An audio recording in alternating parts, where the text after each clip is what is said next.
Oke, mungkin review dari kemarin malam dulu ya. Jadi kemarin malam ada pertemuan The Fed. Jadi hasil pertemuannya sebenarnya kalau dari interest rate di Amerika Serikat ini masih interest rate-nya masih low ya.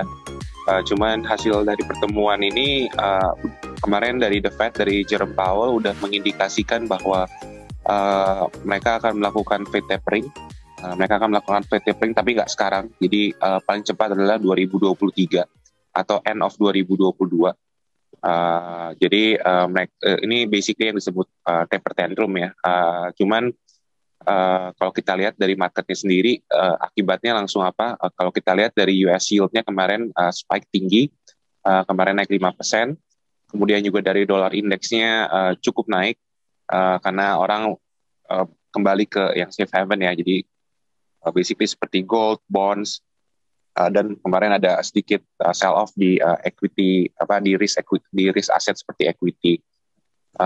Mungkin penyebabnya kenapa mereka melakukan udah mengindikasikan tapering, sebenarnya ini juga diekspektasi oleh market sih, karena melihat angka inflasi yang kemarin minggu lalu di 5%, sebenarnya market pengen The Fed ini ngeluarin something kayak misalnya inflation control atau apa, tapi kelihatannya Fed tapering ini menurut saya sudah sedikit inline dengan ekspektasi market ya. Jadi kemungkinan besar mungkin sell off-nya nggak terlalu dalam ya, karena ini sudah di-expect oleh market, cuman tinggal timing wise-nya aja gitu.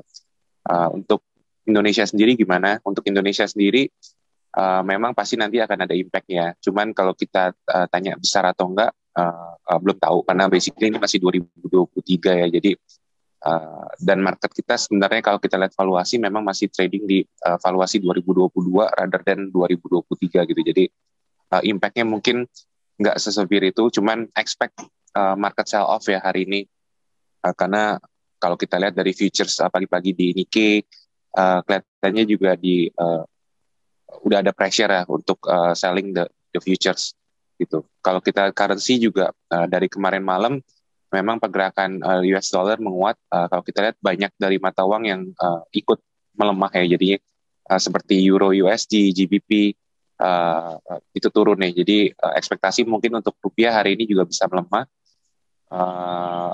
Untuk bonds Indonesia kemungkinan besar juga agak sedikit melemah juga ya. Jadi basically kita sih expect adanya penurunan, terutama di risk asset. Mungkin untuk Indonesia sendiri mungkin nanti sektor yang mungkin bisa kena perbankan, karena di situ asing banyak berkumpul ya. Belum lagi kemarin ada berita sentimen negatif tentang utang-utang BUMN ke perbankan BUMN. Jadi ini menambah sentimen untuk sektor perbankan. Cuman kalau ditanya downside-nya seberapa banyak, saya masih nggak tahu. Basically karena ekonomi kita sebenarnya masih dalam kondisi yang cukup bagus ya. Jadi kita expect economic recovery sebenarnya bisa kayak di US juga gitu. Jadi untuk di second half ini kelihatannya mungkin nggak se-sell off kemarin seperti periode bulan Maret sampai bulan Mei ya. Jadi kita ekspektasi mungkin penurunannya ini lebih limited, karena sebenarnya angka vaksin kita jauh lebih tinggi, angka recovery kita juga lebih tinggi, angka trade balance, angka GDP semua ekspektasi lebih tinggi. Jadi mungkin sell off ini bisa dicari untuk akumulasi saham-saham yang sebenarnya masih berpotensi naik. Itu aja sih dari saya. Mungkin dari tim bisa tambahin yang lainnya. Itu penjelasan dari makro untuk saya. Mungkin nanti kalau ada pertanyaan, feel free to ask untuk makro atau gimana strategi fundamental dalam 6 bulan ke depan. Thank you. Oke, baik. Terima kasih Pak Andre atas penjelasan ekonomi makronya. Tadi saya sempat dapatkan mengenai tentang update keputusan BI yang dimana kita expect hari ini ada sell off, tapi dengan adanya perkembangan kita perlu waspadai saja sell off ini.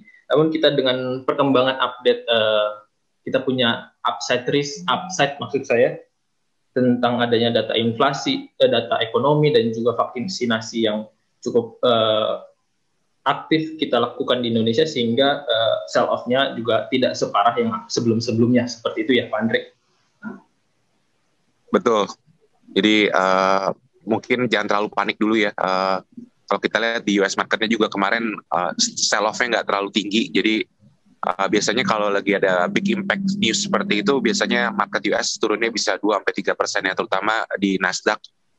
Tapi kemarin malam saya lihat Nasdaq-nya juga cuma turun minus 0,9 ya, jadi kelihatannya market udah sedikit pricing in tapering, cuman nggak tahu, kelihatannya market nggak expect kemarin si Jerome Powell ngomong di meeting kemarin. Oke, siap. Terima kasih banyak atas penjelasannya Pak Andre. Ya Pak, saya mohon izin.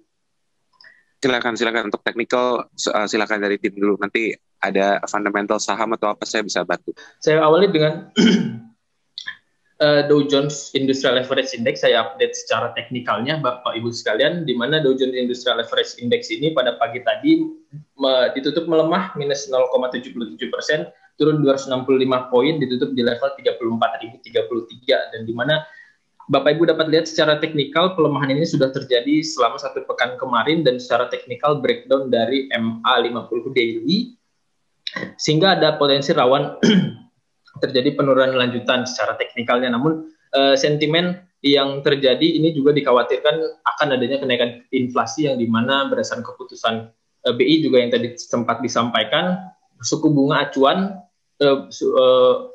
keputusan The Fed, maksud saya, suku bunga acuan Amerika ditahan di 0,20 sampai dengan 0,26%, namun ada statement yang mengisyaratkan bahwa akan ada diskusi pengurangan pembelian obligasi, yang dimana mengantisipasi adanya kenaikan suku bunga di akhir tahun 2023, sehingga ini mengisyaratkan bahwa adanya pertumbuhan ekonomi yang lebih cepat, sehingga ada kemungkinan kenaikan inflasi.